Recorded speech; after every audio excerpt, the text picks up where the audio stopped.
Excellence, M. Mohamed Ould Cheikh El Ghazouani, président de la République islamique sœur de Mauritanie, président en exercice de l'Union africaine, chers frères, Excellence, Monsieur le chef d'État, chers frères Kagame et Tebboune, Mesdames, Messieurs les chefs de délégation, Monsieur le Premier ministre, Monsieur le Président de la Commission de l'Union africaine, Mesdames, Messieurs les ministres, distingués invités en vos rangs, grades et qualités.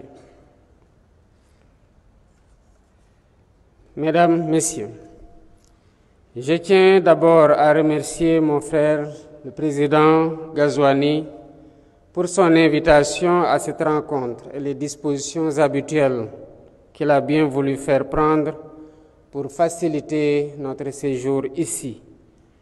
Nous nous sentons bien chez nous. Son implication, je lui renouvelle mes félicitations pour son leadership et son remarquable travail à la tête de l'Union africaine dans un monde en constante mutation, marqué par des turbulences préoccupantes. Notre rencontre de ce matin est la parfaite illustration de son implication personnelle face aux défis du continent. Cette invitation s'inscrit dans le cadre de la mise en œuvre du thème de l'année de l'Union africaine et témoigne également de l'importance que nous accordons tous aux thématiques qui touchent le cœur de notre avenir, à savoir l'éducation, la jeunesse et l'employabilité. Elle traduit notre engagement commun à façonner une Afrique résiliente, dynamique et prospère.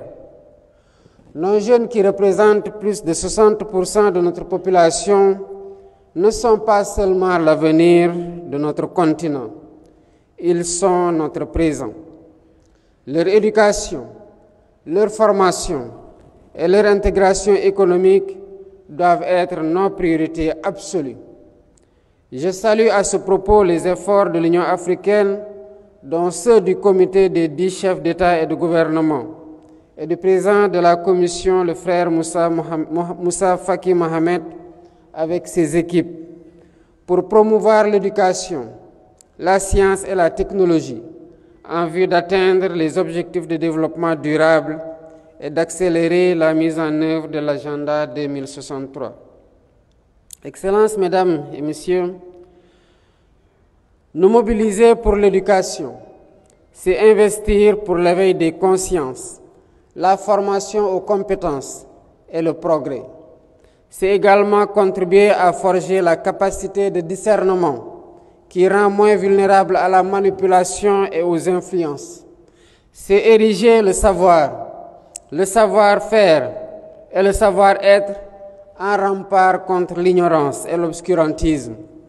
C'est par ailleurs assurer la qualité des ressources humaines capables d'assurer un développement économique et social endogène.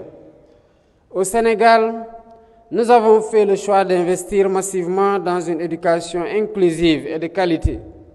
Et cela passe, entre autres, par l'affectation de beaucoup de ressources de nos budgets et des partenaires.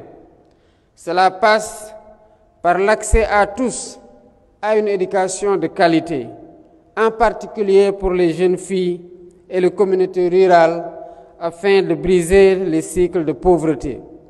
Cela passe par le renforcement de l'éducation, de l'introduction des technologies, du numérique dans le système d'éducation, de formation à tous les niveaux. Cela passe par le renforcement de la formation technique et professionnelle adaptée aux besoins du marché pour connecter nos jeunes au monde du travail. Mais il ne suffit pas de former, il faut aussi créer des opportunités d'emploi et des écosystèmes favorables. La jeunesse est le moteur de la transformation économique. Nos jeunes regorgent de créativité et d'ambition. C'est à nous, décideurs, de leur offrir les conditions nécessaires pour innover et entreprendre. C'est ce que nous faisons au Sénégal, où l'investissement dans le capital humain de qualité et l'équité sociale sont au cœur du nouvel agenda de transformation de notre système et du pays à l'horizon 2050. Nos programmes visant à favoriser l'employabilité sont déjà en cours d'exécution et plusieurs autres phases d'initiation. Il s'agit notamment de l'accompagnement des startups dans le secteur clé de l'économie numérique et de l'économie verte, des partenariats publics-privés pour encourager les entreprises à recruter et à former les jeunes, des projets structurants comme les pôles industriels, les hubs d'innovation qui génèrent des emplois à forte valeur ajoutée. Nous ne devons toutefois pas sous-estimer les défis, car l'écart entre les compétences enseignées et les besoins du marché reste important. La question de la transition démographique exige aussi des solutions rapides et durables. Cela demande des mesures telles que des politiques continentales harmonisées pour favoriser la mobilité des talents et des opportunités. Cela demande une collaboration renforcée avec nos partenaires internationaux pour mobiliser davantage de ressources et d'expertise. Le développement des infrastructures éducatives et numériques pour réduire la fracture entre les zones urbaines et les zones rurales. Excellences, Mesdames et Messieurs, le succès de notre continent repose sur notre capacité à offrir à nos jeunes les moyens de réaliser leurs rêves. Unissons donc nos forces en vue de bâtir une économie africaine capable de retenir nos talents et de répondre aux aspirations de notre jeunesse. Ensemble, faisons de cette conférence un tournant important pour l'avenir de notre jeunesse et de l'Afrique. Travaillons main dans la main pour bâtir un continent où chaque jeune, où qu'il se trouve, pourra s'épanouir et contribuer au développement de notre continent. Je vous remercie de votre aimable attention.